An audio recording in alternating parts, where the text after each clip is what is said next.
Merry early Christmas from Kuma's kitchen. Yep, another little Christmas delight I made here. I call these Christmas shortbread bars. Well, they're shortbread bars, but they're Christmas because inside there's a little green and red. Yeah, I've got some those candied green cherries in there, and then for the red, cranberries. Because we don't want too much sweet, want a little mixture, and you get a little bit of tart of the cranberries. Absolutely fantastic. Little sugar coating on top, just like looks like snow.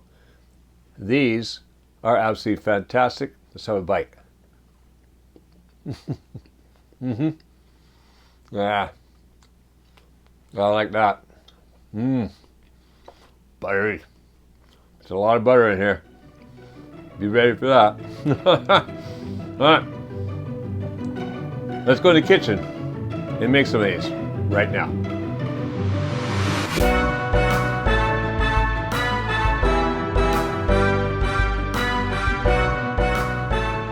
To make these Christmas shortbread bars, well, there are actually 7 ingredients, plus a little something extra here on the side for when we need it later.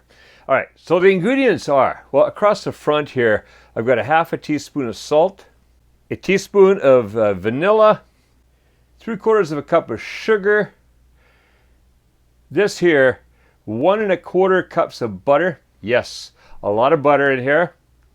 You can see why. Makes it a very good buttery shortbread. All right, then the colorful fillings. Well, I've got a half a cup of chopped up. I want to finely chop up some cranberries. So you want small pieces. You don't want big pieces in there. So half a cup of finely chopped cranberries, half a cup of finely chopped, basically quartered in every direction, those green cherries, the sweet cherries.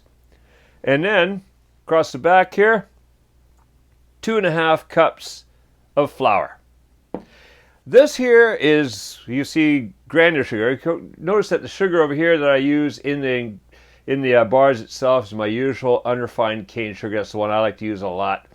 But for the top, on top, afters, I've got a little bit of extra white granular sugar here. And that's going to go on top of the bars. So it's not an actual measurement. It's just enough for a sprinkling. So I'll just have some on the side and just sprinkle some on afters. But you can see that as we go through the recipe. All right, let's get started. The first thing I want to do, I'm going to put the flour off to one side, give me some room. Bring this in here. I want to cream the butter and the sugar together. Now, that butter has been softened a little bit, not really softened a bit, but it's at a cool room temperature. You don't want it at a warm room temperature. Like a summer room temperature is not going to do for this. It's going to be too soft. But in here today, well, it's about, probably about 15, 16 degrees Celsius, which is about 60 degrees Fahrenheit, somewhere around there. So it's not warm in here, but it's just enough to, makes it a bit easier to cream that butter. And yet I'm still having to put a little bit of work into creaming it. So I'm going to cream that up, and then I'm going to cream in the sugar. Okay, so I've creamed the butter a bit. Now the sugar goes in. Oh, some butter on my finger. Butterfingers. All right. There we go, in goes the sugar. So now I got to spend a bit more time creaming that in. Yes, there's a little bit of arm power required in this recipe. But let me tell you, it's worth it.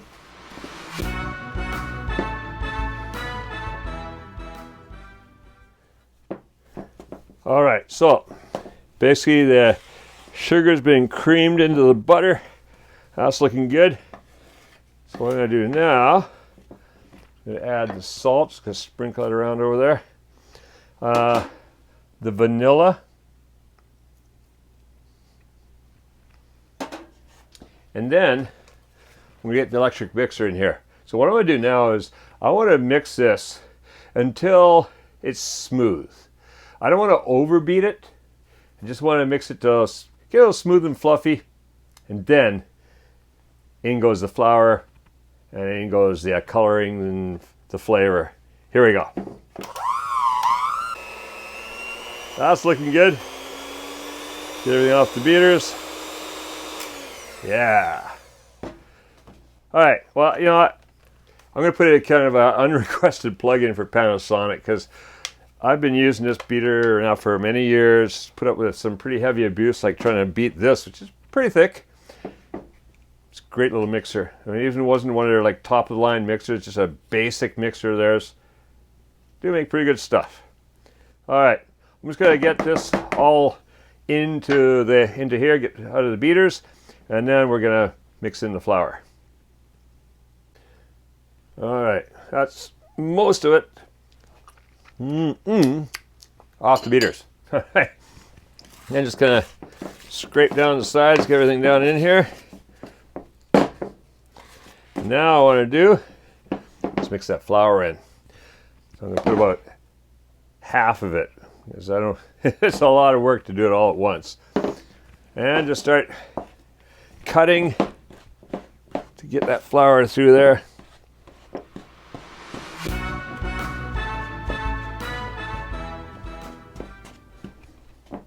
All right, let's get some more of that in there.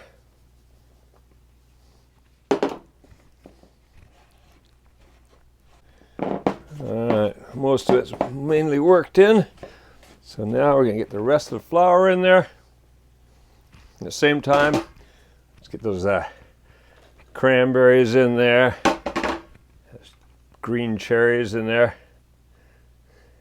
So I actually had to go uptown to Namba, it's like in the center of Osaka, to get these, because they're really hard to get here. Green cherries, red cherries, you know, the candied like this. But there is a place up in Namba, if you live here in Osaka, there's a place in Namba where you can get these, and it's a small bake shop. It's kind of near Nankai Namba Station. It's on a back street. It's over where the Nippon Rent-A-Car is. And there's a little place there that sells stuff like this. They bake supplies, cake supplies. It's a pretty cool place, actually. Lots of cookie cutters over there, which kind of waylaid me for a while. All right. Now it's basically all come together. What I do now I don't want to overwork this, because we don't really get the gluten up in there. So what I want to do is just kind of make sure that everything is mixed together. All right, that's looking pretty good. Now, it's a messy job, yes. But you know, afterwards you get to lick your fingers. All right, what I've got here is let's put that off to one side for now. What I've got here is a 9x9 baking pan, and I've buttered it, just kind of butter acts like a glue to hold the paper in place, and put paper inside the baking paper or cooking paper or whatever you want to call it.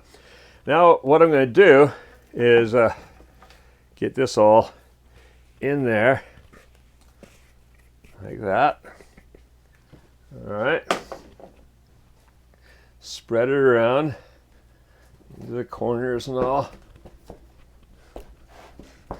Now if you don't have a 9x9, you use an 8x8, well, it's going to make a difference in your thickness. So really what you need to do is calculate down, figure out by area. I think it's like 1.25. So something like that, 1 1/4 times. The 9x9 is about 1 1/4 times the volume of the 8x8. So that means you divide everything by 1 1/4 if you're doing an 8x8 pan. In other words, instead of 1 1/4 cups of butter, you'd be down to 1 cup of butter, etc., etc. Instead of 2.5 cups of flour, 2 cups of flour, and so forth. All right, so just keep that in mind, because you want the amount of thickness that's going to bake in the baking time that we're going to use for this. All right, so I'm just really tamping this down everywhere. And try to get it good and even, so it'll bake evenly too. Then you get those nice bars. All right, also we want to push it all together nicely. All right, once I've done this, what I'm going to do is I'm going to cover this, just throw some saran wrap or something like that over top of it. What is the piece? And I'm going to chill it in the refrigerator for about half an hour, just to harden up that butter again. and get ready to go in the oven. All right, see you back here in about half an hour.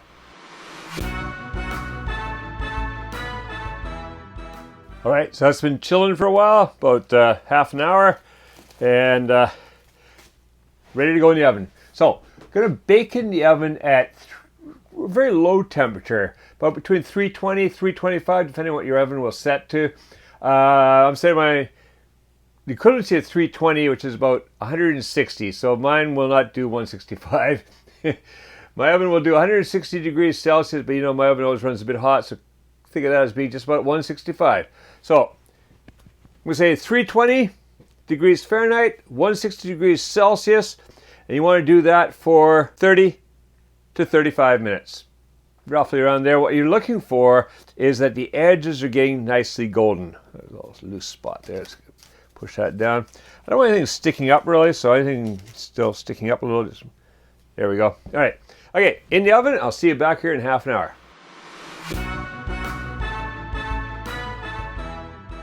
All right. That's got a little browning around the edges. Starting to just go that nice golden color, so that's perfect. What we're going to do now, while it's still warm, I'm going to cut it into bars. So let's give it a little shot down the middle here first.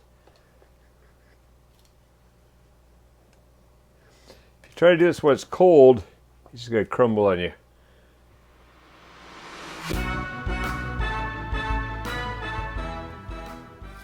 All right, now we're going to cut it in the other direction. So you can either go really long pieces or about 3. I think I'm going to go with 3. 3 cuts across this way. It's going to give you just the nice bars like that. That's going to give us what? 6 times 3, 24. 18. 18. God, I used to teach math. Okay, that's terrible. All right, so what I'm going to do now is I'm going to take that sugar, we're going to sprinkle that on while it's still warm, so that the warmth can kind of fuse the sugar a little bit to the top of these. Oh yeah, just kind of gives that Christmas snowy look, doesn't it? All right. As much as you want. I don't going to go too heavy, a little bit like that, just so I can see sugar on there. All right, now I'm going to let that cool, and it's time to gently lift those out of there. So I'll see you back here. Let's check on those in a while after everything's cooled down. It's probably going to take at least a half an hour to an hour to cool down. We'll see you then.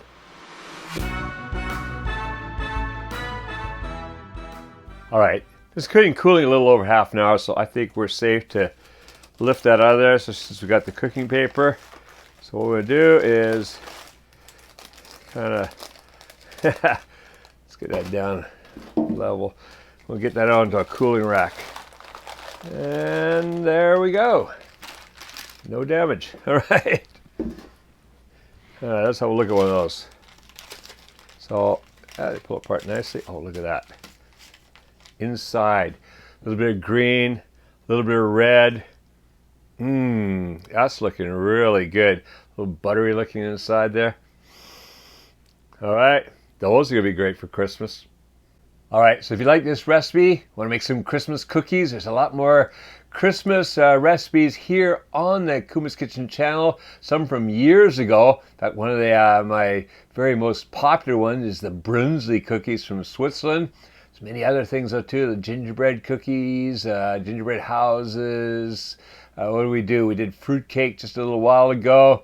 So go back and have a look through all those. Make sure that you are subscribed to the channel and you click that notification bell so you hear about new ones coming up soon. Now go, make these, and make cooking fun again, and Christmas fun again with Kuma's Kitchen.